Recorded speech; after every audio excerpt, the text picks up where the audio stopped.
அனைவருக்கும் வணக்கம். சாஃப்டான சப்பாத்தி செய்வது எப்படி? கோதுமை மாவை போட்டுக்கலாம்.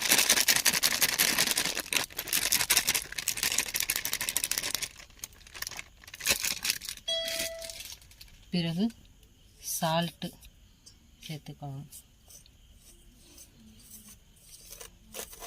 நன்றாக உப்பு சேரும்படி கிளறி விடவும். பிறகு இளஞ்சூடு வெந்நீர் சேர்த்துக்கொள்ளவும். இளஞ்சூடு வெந்நீர் சேர்த்தா தான் இது சப்பாத்தி சாஃப்டாக கிடைக்கும். கொஞ்சம் கொஞ்சமாக சேர்க்கணும் தண்ணி.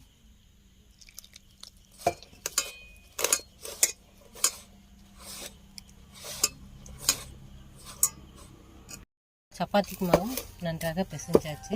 இன்னும் இதை 10 நிமிஷம் ஊற விடணும். ஊற விட்டால் சாஃப்டான சப்பாத்தி கிடைக்கும். இப்போ நல்லா பிசைஞ்சாச்சு பாருங்க. இந்த மாதிரி நல்லா பிசைஞ்சுக்கோங்க. ஆனால் தான் சப்பாத்தி சாஃப்டாக கிடைக்கும். ஓகேங்களா? ஓகே.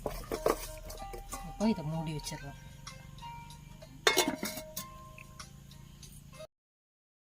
பாருங்கள், கேட்ரிங் மினி சப்பாத்தி ரெடி ஆயிடுச்சு. இனிமேல் இதை தோசைக்கல்லில் போட்டு எடுக்கலாம்.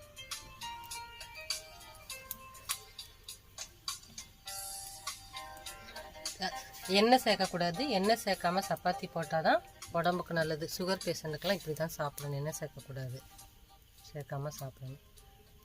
மினி சப்பாத்தி இதுதான் பாருங்கள்.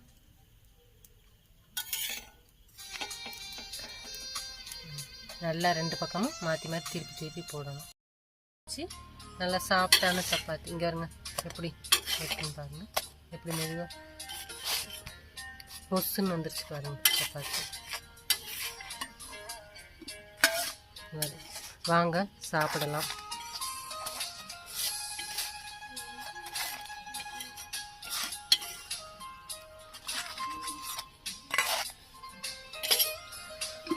வாங்க.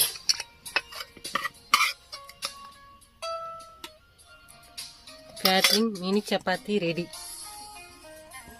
வாங்க, சாஃப்டான சப்பாத்தி.